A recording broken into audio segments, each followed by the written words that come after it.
speaker is going to be a young man who is really an inspiration to me.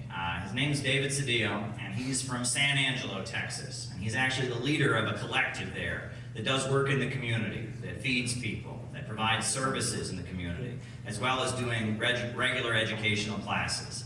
David has worked really hard to try and bring an optimistic socialist message to people in his community, to try and, at the same time, meet the needs of the people and provide services that are needed, stand up for anti-imperialism. And David just got back from Nicaragua, the socialist country in Central America, as part of the delegation. He and Lily went to Nicaragua. So David Cedillo is going to give us kind of a report back on what he saw in the country run by the Sandinistas and what's been achieved there. So David, go ahead. Let's hear from you.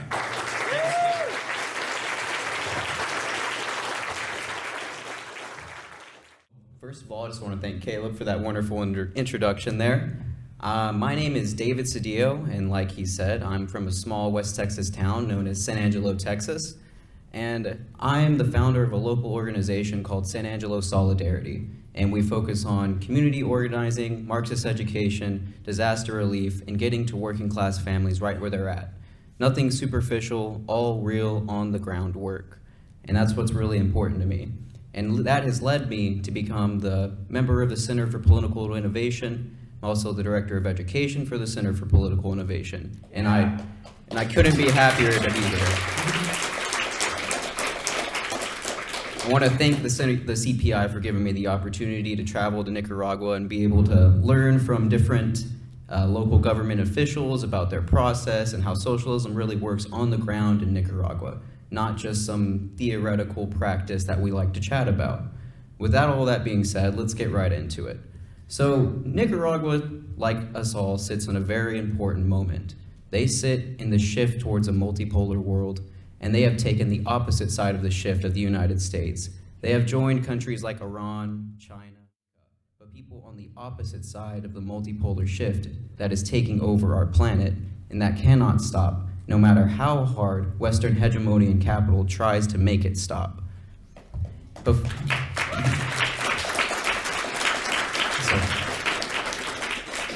So before we go on, I think it's good to give a brief history of Nicaragua.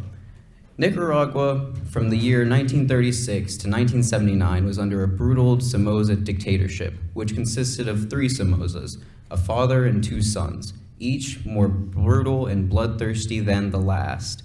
And only through the armed struggle of the FSLN United Socialist Front were they able to finally liberate their country in the year 1979. Through great armed struggle, through great perseverance, and through great solidarity among the regular people. And they have maintained this power through democratic elections, through the popular support of the population. On average, in Nicaragua, 70% of all government seats are owned by the FSLN. And those numbers are even higher in their strongholds, which is the indigenous territories, where it's about 80% of all seats. So they win constantly through popular support, no illegitimate elections, secret ballots. It is all legit, real socialism happening in the 21st century. And that's what it is the nature of 21st century socialism. It's not the socialism of the USSR, it's not the socialism of China, it's not the socialism of even Cuba, a very close neighbor to Nicaragua. It is the socialism of here, now, and today. And with that being said, they are joining the Belt and Road Initiative. And I was thankful I was able to see this progress myself on the ground. We took a ride from the capital city of Managua up to the city north called Esteli. And I was told before that that small trip took about 5 hours to 6.5 hours during the rainy season. But after the recent Belt and Road Initiative that created a large highway connecting the 2 major cities, now that trip only takes about 1.5 hours. That is real progress. That is material change for working families.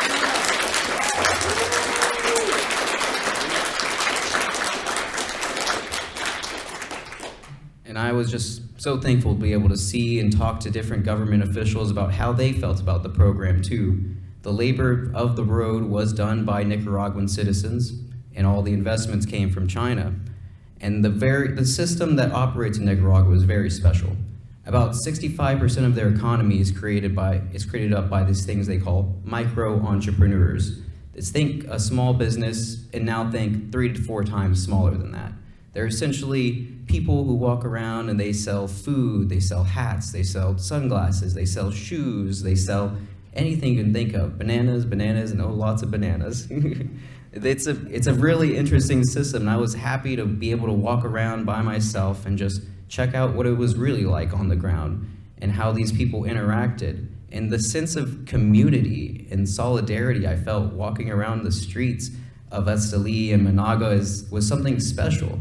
I have never felt safer walking around in any city. I've been to San Antonio, Dallas, Austin, LA, San Diego, and I've never felt safer than I did when I was in Nicaragua. And that's saying a lot, because that country, comparatively to the United States, has a lower GDP. It's a smaller country, but yet they're able to provide a certain level of safety and security and a sense of community that you can't find here in the United States. Here, it's a dog-eat-dog world, every man for himself. But over there, I saw something much, much different. I saw free daycares run by the Sandinistas throughout the city of Esteli, and these daycares were very highly maintained with on-the-ground staff that was there 24/7, was giving quality care to the citizens of Esteli and the surrounding areas, and they also have free college all the way up through preschool to the end of your college graduation. And with that being said, they also have free health care for every citizen. They are actually pro-life, unlike the Republicans here that try to say they're pro-life, but don't care about you when you're out of the womb. They care about you from your prenatal care all the way up until the day you die. They are legitimately for the people, and that's something I deeply respected about them. And also, as we're talking about Republicans, let's talk about the Democrats too. They like to claim to be the arbiters of free and renewable, clean energy while they sign new contracts to drill, baby, drill.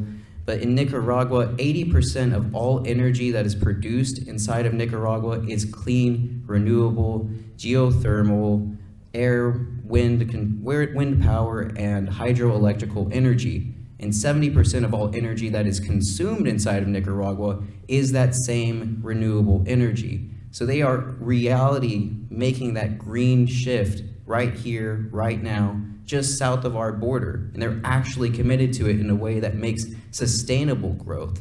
They don't sacrifice growth for clean and renewable. They use it one-in-one, hand-in-hand to improve the lives of their citizens.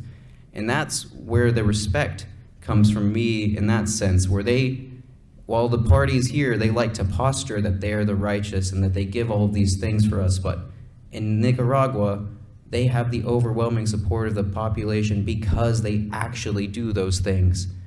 And along with that, to go along with the safety, which I mentioned earlier, it's usually when you think of a Central American country, you think of unsafety. You think of drug cartels. You think of things that would normally be seen as undesirable.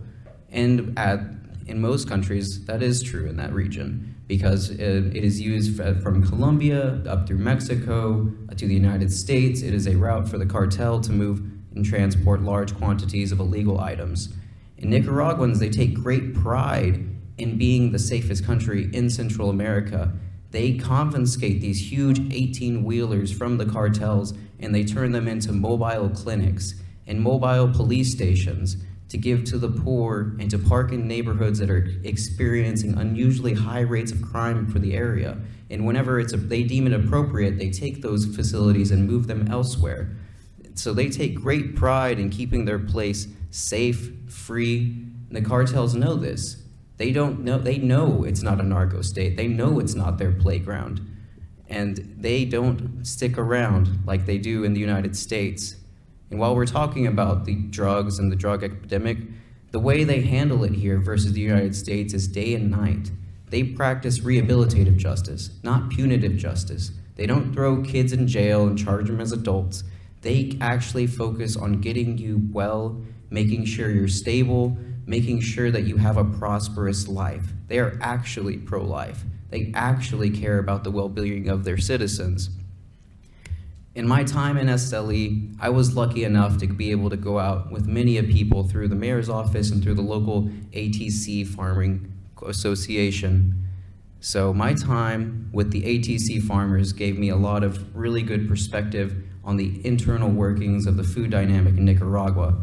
In Nicaragua, 90% of all food that is produced inside of Nicaragua is consumed inside of Nicaragua. So they are essentially food self-sufficient. And this is thanks in part to the Sandinista-sponsored program that works alongside the government called the ATC Farmers. And they go out to rural communities and teach them sustainable farming methods that were just beforehand, they were using a lot of pesticides and they were doing a lot of monocropping. And the ATC farmers, they go out and they show them sustainable methods in which they can reproduce food and keep the land healthy for generations to come, and to show them that they have pride in their rural roots and pride in who they are, and not to just have this huge flight to the city, but also to be able to maintain their culture of farming and that the Nicaraguan people have had for hundreds, I could even say thousands of years. I was so ultimately impressed going out with the mayor's office. We went with the local brigade to deliver supplies to the disabled. And during that time, we met with a lot of young activists on the ground who were out there handing out specialized care packages for disabled families. They consisted of rice, beans, and other specified fruits that were upon request from the family. And this program happens every month on the dot. Nobody is left out. People are taken care of there. And I was talking to some of these young volunteers, and I was saying, what do you guys get out of this? Do you get some sort of school credit, some sort of certificate or something like that? And they all give me this really puzzled face, like, what? And I was shocked and I was taken aback, because here generally when you see young people doing stuff, they want to get something out of it. They want some sort of credit or certificate. And they weren't in it for that at all. They were in it for the people. They were in it to show solidarity for their fellow brothers, for their fellow mothers. I felt so surprised and so happy whenever they looked the way they did, because they were not in it for themselves. They were in it for everybody. Along with that, we were able to visit some low-income housing projects that had recently been developed for the homeless. And essentially how that program worked was that the Sandinista government provided the materials and the logistics of how to build the homes. And the only thing that was asked of the people receiving the homes is that they were able to provide their labor to help construct. And with this program, they have created many, many houses, and they are going to create many, many more in the coming years with improved foundations so that there is no flooding, no more landslides inside the house that displaces all the objects and eventually will make the house unlivable. So they're focused not on only making short-term crap that will break in a few years, they're focused on making real sustainable housing for homeless populations, actually caring about their people. Along with this, I was impressed by their commitment to building roads and water systems in rural areas. We were lucky enough to travel with a woman named Becca, who runs a beautiful place called Casa Ben Linder. And she was lucky enough to show us that over in the outskirts of Managua, there is a rural community that is very, very water poor, I should say. Before, they were doing these methods of well water, and they would hire a donkey man to come and take the water up to their house. So for one, you would have to get the contaminated well water, pay a man to bring it to your house, and then use it out of a bowl to wash yourself, wash dishes, wash anything. This was extremely inefficient and wasteful. So the community there took it upon themselves to organize and create a system of water pumps, and not just regular water pumps that were able to pump water up the mountainside, and also sophisticated enough to stop the rushing water that was coming down the mountainside that would quickly deteriorate the pipes. So in every single facet, they are trying so hard to improve their regular standard of living for their population. Along with this, they've created sustainable methods of hydroponic farming of plants that recycle fish and plant matter back and forth to create, not for one, just plant food, but also a heaping pile of fish at the end that the people receiving the program can go out and sell on the market if they wish.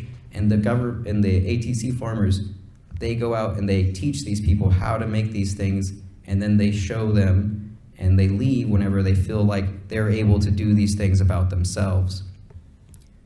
Now, I've said a lot of good stuff about Nicaragua, and I think that it's important that these things be said because there's a lot of lies about Nicaragua. They say, oh, it's a dictatorship. Oh, it's a hellhole. Oh, there's no freedom of speech. I can tell you right here, right now, that that's false. I was there. I saw CNN on the telly. I saw opposition posters all over the place. There is freedom of speech in Nicaragua. There is no dictatorship. The Sandinistas win overwhelming support through the population 70 to 75% of the time, every election since 2006.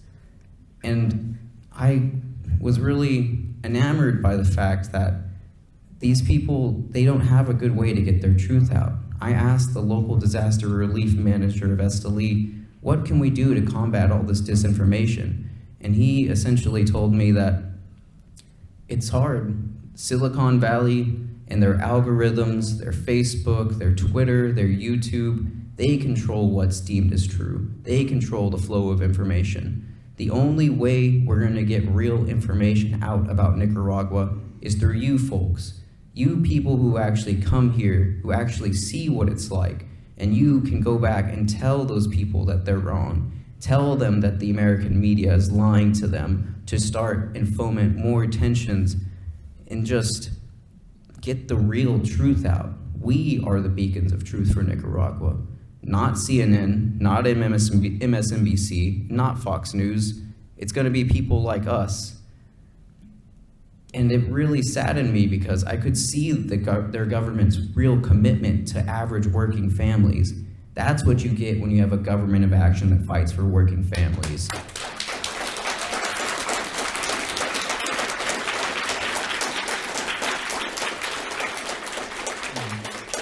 You get clean water, you get roads, you get health care, you get prenatal to death care, you get everything.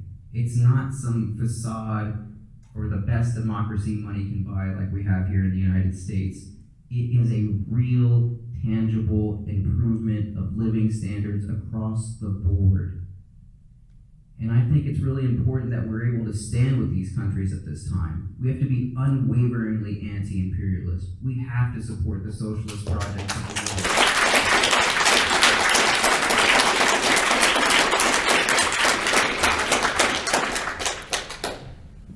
And especially when I was there, I talked to many a PhD having fellows, and they all had the same take on what's going on with the shift to the multipolar world right now.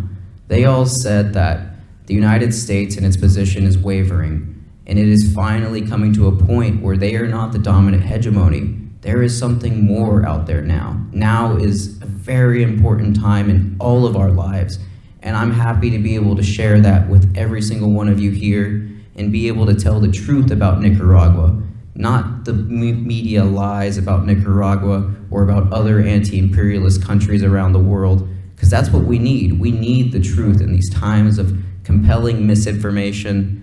And I really want to take this time to encourage all of you to go out and build your own community of solidarity, to build your own community of truth.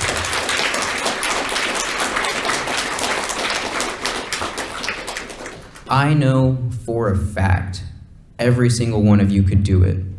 If y'all guys didn't care about any of this or care about making a better world, you wouldn't be here. You'd be on your butt, watching TV, drinking beers with your friends. But no, you want to make a difference in the world. You want to make the world a better place, like I do. And I know every single one of you in this room has it in you to organize and to get these messages out there to the populace and get to real working people with real material change. Because I can say this, before I was able to have my own community of solidarity through the CPI and San Angelo Solidarity, I felt alone. I felt hopeless. I felt like, I live in a bad place. Why should I even try? That's BS. That's throwing in the towel. We actually need to get out there and try and make this world a better place, because it is shifting. America is losing its global position, and it's all about who will pick up the pieces. Will it be people like us, or will it be insane far-right demagogues? And I sure as hell don't want to see that future. I'd rather fight alongside all of you to make a more peaceful and equitable world for everybody in this planet.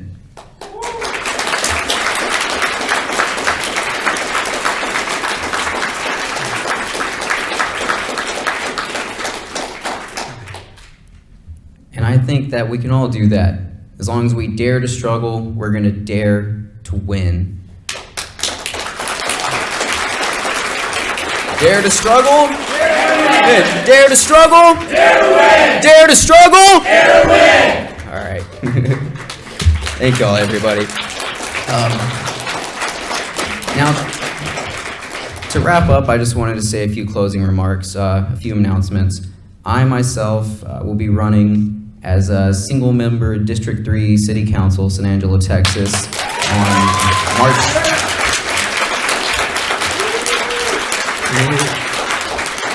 on March of next year as, well, an anti-imperialist, because we need more people in the government, locally and nationally, to make these struggles. Even if we don't win, they gotta listen to us. There are messages getting out there one way or the other.